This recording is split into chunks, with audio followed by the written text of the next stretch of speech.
All right, greetings everybody. It's I, obviously Herpes, and I want to make the fourth and final Patreon video for the month of May today. Considering it is the last day of May, I better fucking get to it now, shouldn't I? This is the 100th Patreon video of this Patreon. I don't know what the hell I'm going to talk about for like the next 100. I figure we'll make it to 200 before I truly and completely run out of ideas and I just pivot to like reviewing albums and movies full time, which will probably be the the death of me probably. But and I actually probably could make a video about whether or not I think the role of the critic still matters in modern times, especially with regards to music, considering that everything is pretty democratized in terms of access, with even Spotify free and Apple Music free, if such a thing exists, like even the unpaid versions of streaming services allowing access to just pretty much all of human music, minus a few notable exceptions, are really, really, truly obscure stuff. I shouldn't say that because there's probably like a lot of underground tapes and everything and all that, but you get a gigantic wealth of music for basically free these days. And if even if you're on a free plan, all you have to do is watch some ads. So it's that's a video that I can make in the future about whether or not, especially with regards to music, the streaming platform has made the critic's role relevant or irrelevant. That might be the first video of June if nobody suggests anything. But today's video, for the 100th video of this Patreon, I wanted to, as you can probably tell from the title, as always, I wanted to lay out my idea or my ideas on human nature as they pertain to whether or not people have an innate sense of good and goodness. So let's dive right into it. I got some fucking lentils and rice cooking out there in the kitchen.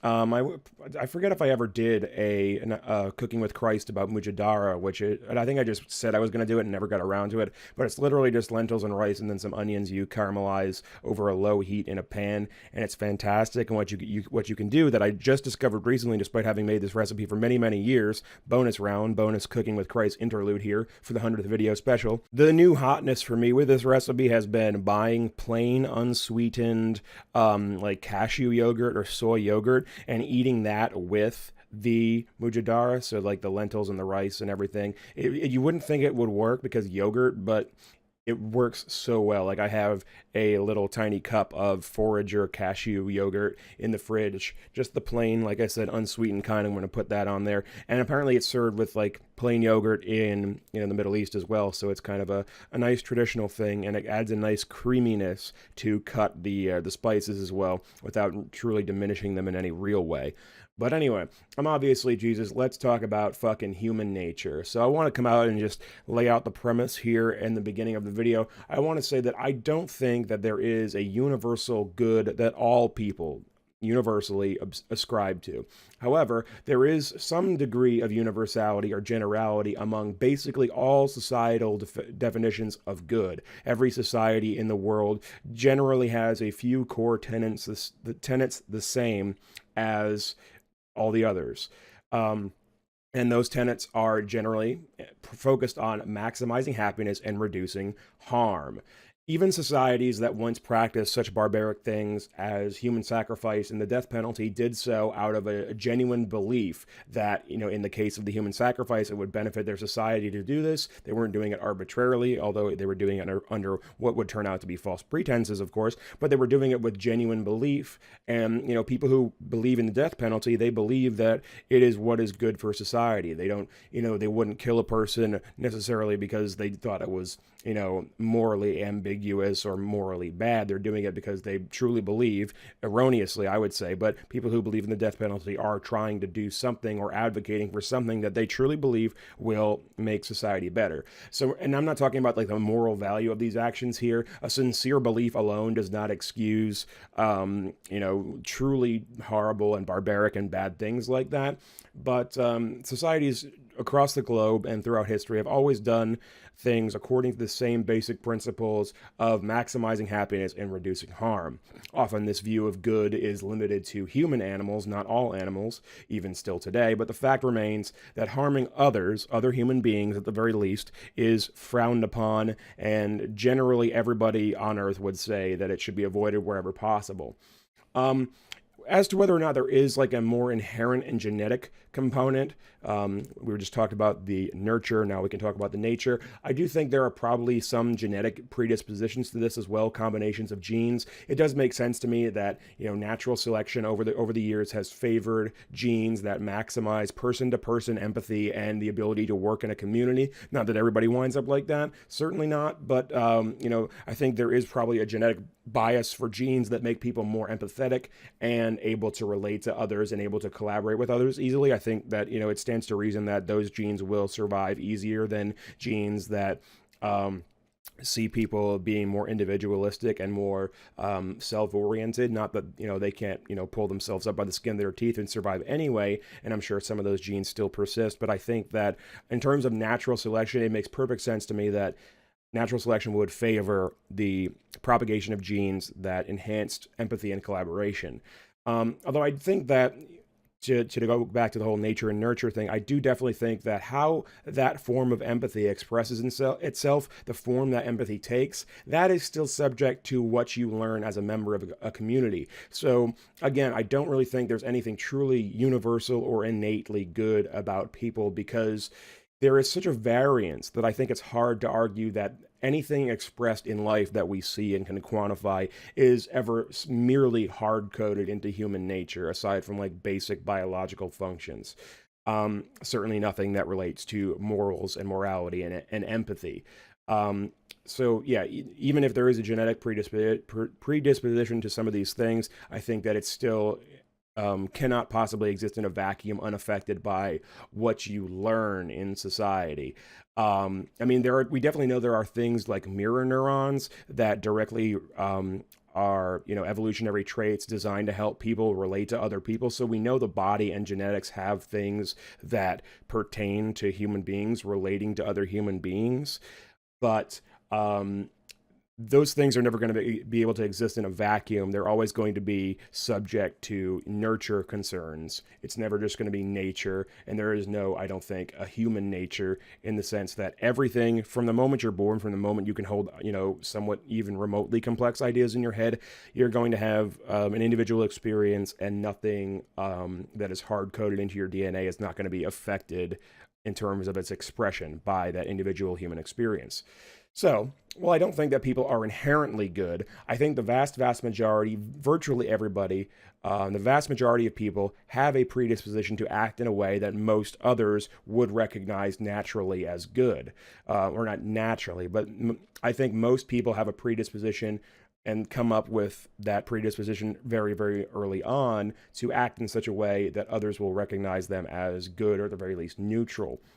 So how do we explain then that people stray so far away so often from this seemingly prevalent sense of good that takes roughly the same shape in terms of the core pillars and core tenets in every society? And what I want to do in this video, for the meat of the video, is to argue that what most often leads people astray is in fact that same desire to do good. The strength and the weakness lies in the same place within humanity. And that's the desire to adhere to some established idea of what is good. And that's where the vulnerability comes in. And it's sort of threefold. And we'll talk about those three different aspects right now. First and foremost, people can be convinced that something bad is good, or that something other than what they currently define as good is good. And this is often a convincing job done without facts, or without strictly facts, because people are emotional creatures and there is no way to truly be totally and completely dispassionate.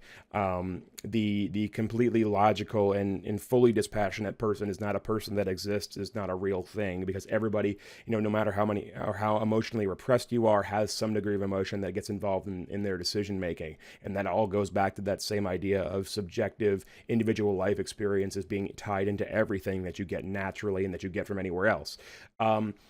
This is especially true, the idea that people can be convinced that something else is good other than what they currently believe, in politics. If you want a perfect example of the truth of this statement, that people can have their good substituted with another person's version of good, look no further than Donald Trump. Look no further than really any politician, because Trump is not that unique, not nearly as unique as he thinks he is with his fucking good brain and great words. But yeah, look at how Trump just for a recent example, look at how he and most Republicans have whipped up this whole anti-immigration fervor. They've gone as far as to exaggerate and outright manufacture numerous caravans of immigrants that are, hiding places and breeding grounds for terrorists. And they do all this to justify building a border wall, putting kids in cages, etc., etc. Not coincidentally, just as an aside here, this is also the kind of scapegoating that Hitler and his Nazi party did to the Jews and other minorities. But America is fucking great. It's really fantastic. Yeah, totally. Fucking, no.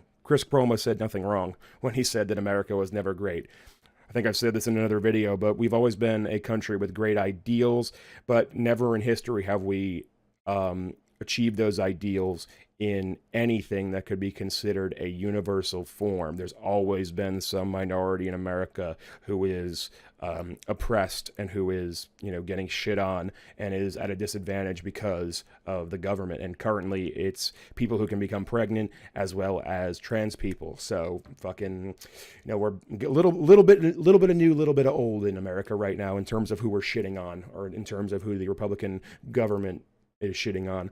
But yeah, that's just kind of an aside here. But if you want to see how people can have their good replaced, look at what Trump does. He uses fear to essentially pry the door to their minds open, and then inserts his idea of goodness, which is to have strong borders and to defend the country, which on the surface sounds fine, which allows him to sort of gloss over the truly inhumane and essentially criminal methodologies that he's using to achieve this supposedly good goal.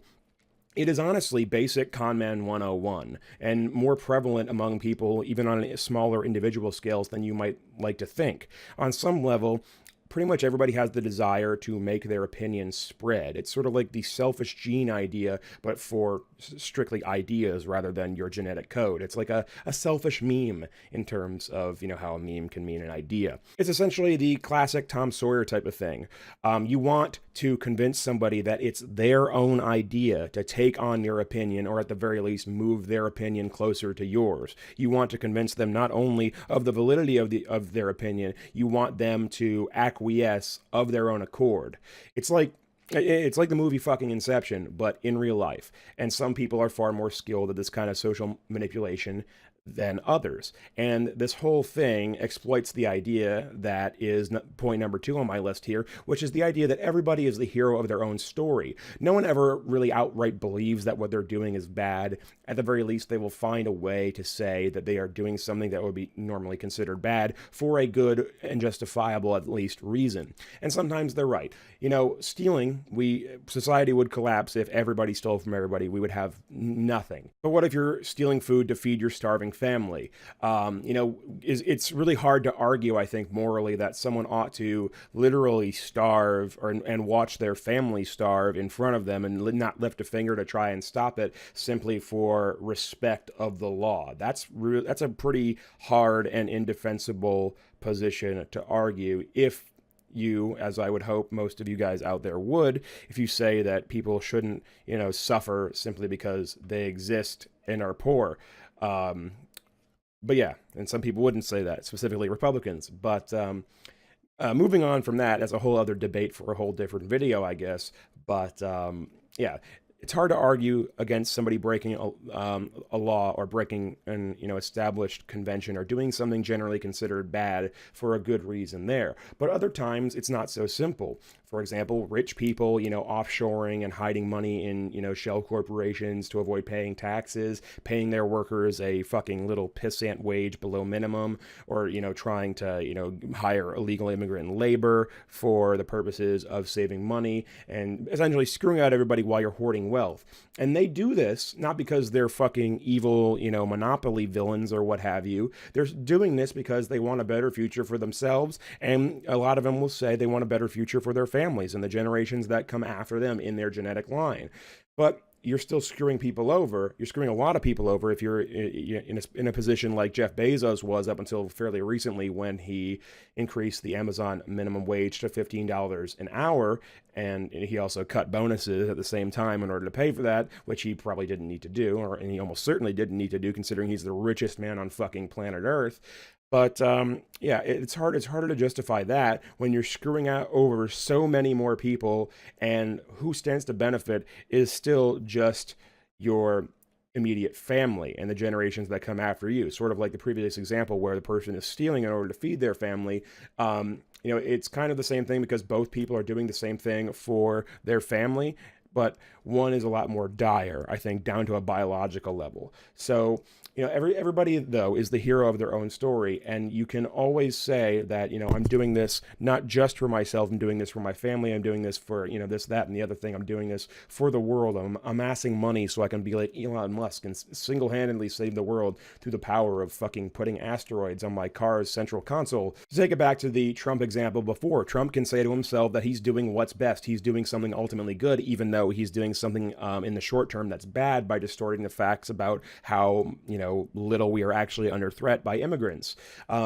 People often believe their own lies, and it's like a Machiavellian thing, rather. Trump, I honestly think he's not some magical or masterful, rather, sinister Machiavellian planner. I think that he is one of those people who believes his own lies as much as he wants others to believe those lies, even if it has the same shit result. He is, in a way, I think, a true believer in most of what he says, and is a hero of his own story still, because he thinks and has a genuine belief that he's defending the nation. But to go back to what I said much earlier in the video, a sincere belief is not a justification for barbaric policies. And number 3 on this list of complications, essentially, people feel slighted by the world very often, which justifies to them a degree of maximizing their happiness at the expense of others. And this is when people get closest, I think, to acknowledging that what they're doing is actually bad, that they are partially the villain in a sense of their own stories, but it's still not quite a full embrace of that idea. They think that they've been slighted either in a general sense just by the world and by the universe, or in a more specific sense when they're maybe taking revenge or recompense against somebody else and committing a bad act against them in order to get even. When people do that, even though they acknowledge probably more than most other people and people in other scenarios that what they're doing is morally questionable, I still think that a lot of people, even in this situation, think that they're still evening the scales and restoring balance, and that, once balance has been restored, they have a sincere belief, even if it's probably unlikely, but they have a sincere belief that they will stop their negative actions once they've balanced the scales.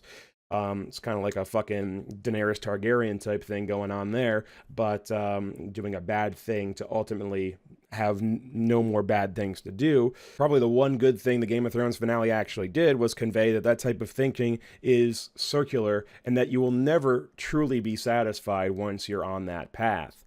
So what then is the solution when these big vulnerabilities and problematic vulnerabilities exist within the generally good impulse that we want to keep for people to do what is considered good and what maximizes not only their own happiness, but also the happiness of those around them? What's the solution here? This is kind of a hard one, not one that I really have a clear answer to, because I'm always much better at articulating the problems than I am the answers. Fucking A+ philosopher. I should have a fucking book deal by now. But the strength, as I said, is what makes people want to do good, but it's also the source of all of these structural weaknesses.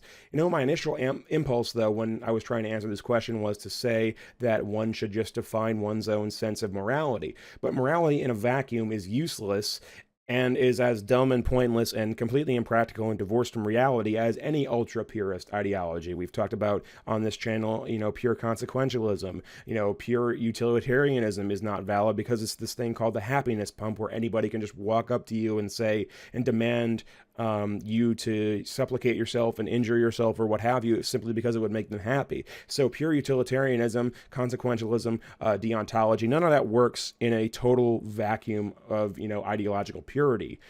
And because I don't believe in things like the happiness pump and just losing your individual dignity to utilitarianism totally, any system that involves only one conscious entity making all the rules is just impulsivity. No matter how you dress it up, no matter how well defined a set of rules you have, if the rules only apply to you, then you're really just writing down your own impulsivity, and there's nothing to hold that in place and stop it from changing.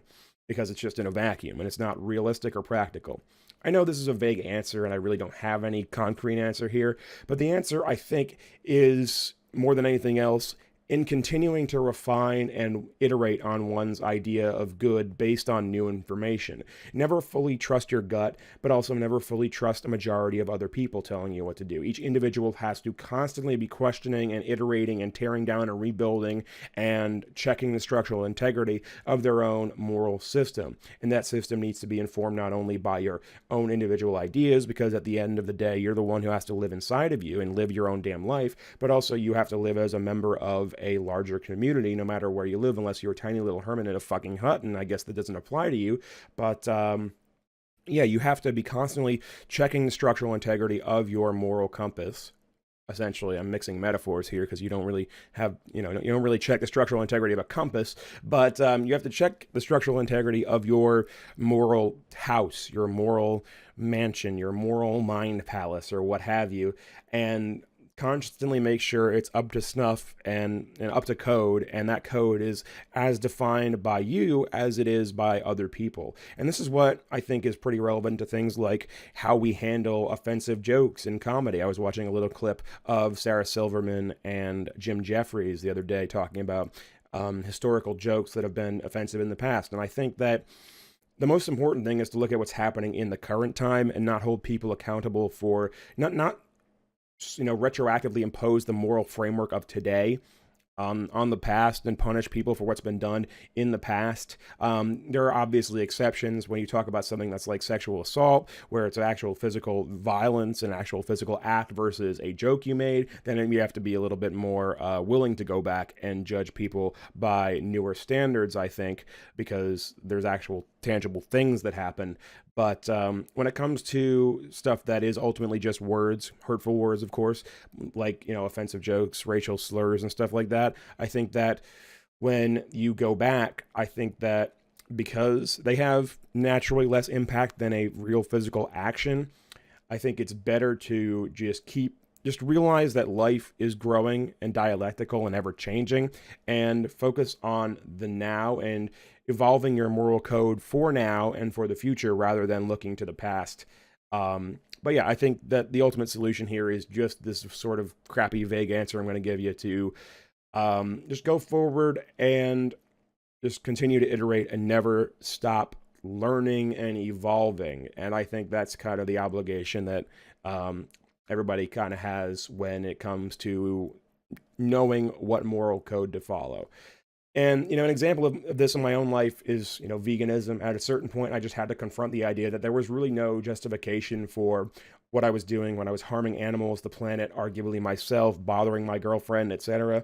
There was no justification to balance out the pure, unquestioned impulse of eating animals and animal products. So that's an example of how you have to kind of check the structural integrity of your morality in life and make, if necessary, hard changes or, sudden changes at the very least, in order to keep yourself in line and not get left behind by the march of progress, I guess.